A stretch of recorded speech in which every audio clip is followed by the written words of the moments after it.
An international football academy established to promote the sport at the Grassroots is now operational here in Lagos. The academy follows Barcelona FC model with the objective of developing youth talent and values. In this special report, our sports correspondent, Austin Okunakpan, takes a look at FCB Escola soccer school and its mission to produce future football stars.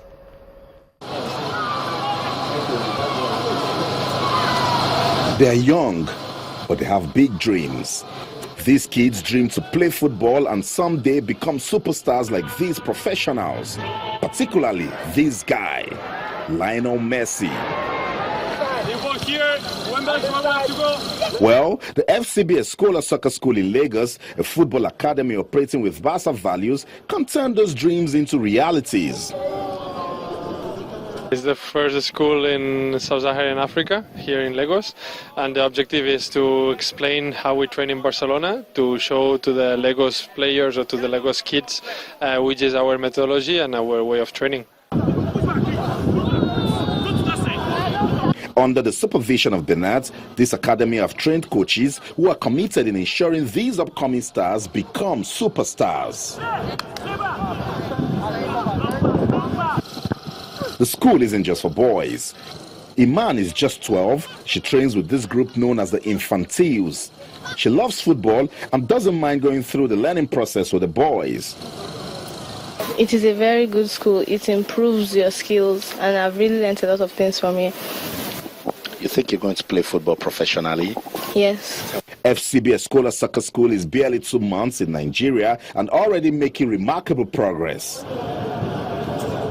We're going to start up our program, which is going to start in March, and doing some trials before then for our elite program. The elite program is for specially talented kids that will get full scholarship from FCB Escola through FC Barcelona.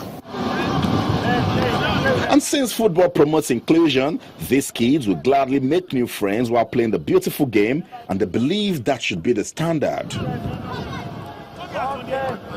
I actually play for the soccer school in Nigeria, and I don't think I would ever get that chance if I wasn't here.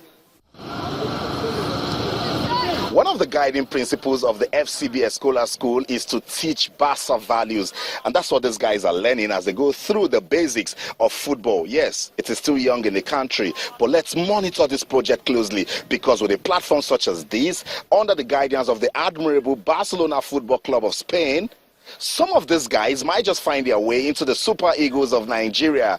From the FCB Escola School in Lagos, Austin Okunakpan, Channels Television News.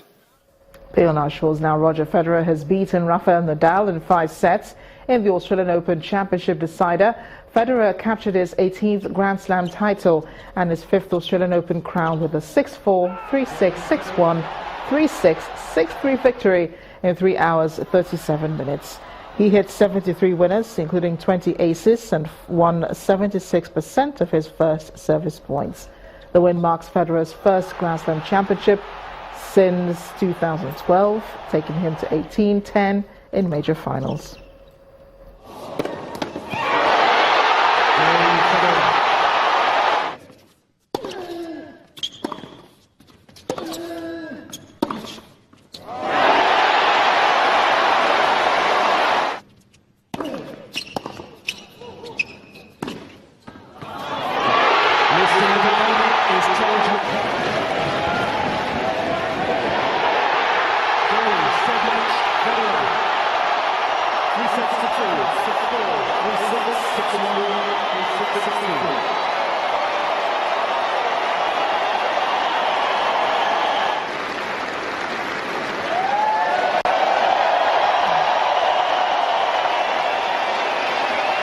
You know, I'm happy for you. I would have been happy to lose too, to be honest. The comeback was perfect as it was. So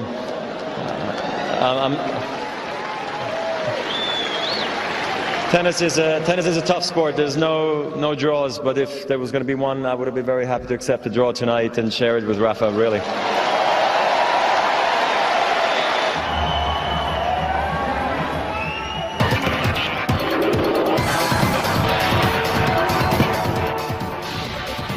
U.S. President Donald Trump has defended his executive order barring migrants and refugees from several Muslim countries, saying it is not a Muslim ban. While a number of arrests have been made, protests are ongoing at airports across the United States to demand the release of refugees being held. The protests began on Saturday with protesters holding signs and chanting, "No ban, no war." 11 refugees were detained at the JFK airport. Later, one Muslim man, said to have been an interpreter for U.S. troops in Iraq, was released. The American Civil Liberties Union, which sought a temporary stay, said it would help 100 to 200 people with valid visas or refugee status who found themselves detained in transit or at U.S. airports after President Trump signed the order late on Friday. The protests continue at other airports around the country. Hundreds gathered at Los Angeles LAX Airport on Saturday night, marching through the ticketing area of the international terminal, chanting "Let them in" and carrying banners calling for unity in their fight against the Trump administration.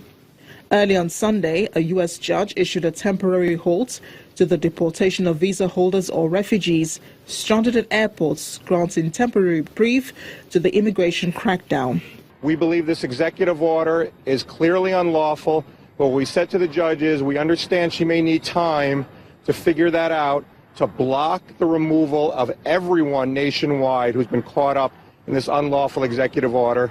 She agreed. The government may not send anybody back until she finally rules. Everyone now who came is safe. And so Leaders around the world have reacted to the immigration ban, with British Prime Minister Theresa May, who was in the United States on Friday, saying the U.S. is responsible for its policy on refugees. Her Canadian counterpart Justin Trudeau tweeted on Saturday that Canadians would welcome those fleeing persecution, terror and war, regardless of their faith. And the main news again. Boko Haram insurgents have attacked a convoy in Maiduguri, Borno State, killing one person and injuring several others. The attack took place on Saturday, was confirmed by the theatre commander of Operation Lafia Dole, Major General Lucky Irabo. The Emir of Kano, Mohammed Sanusi, has blamed the British colonial system of education in pre-independence Nigeria for the high level of illiteracy in the north. The Emir was speaking at an education summit in Kaduna, where he said northern leaders must now rise up to the challenge of addressing the situation. Also, U.S. President Donald Trump has said the country needs extreme vetting despite mass protests and international criticism against his ban on 7 countries. That is the news at 10 tonight. Thank you for watching. I am Amarachi Ubani. Good night.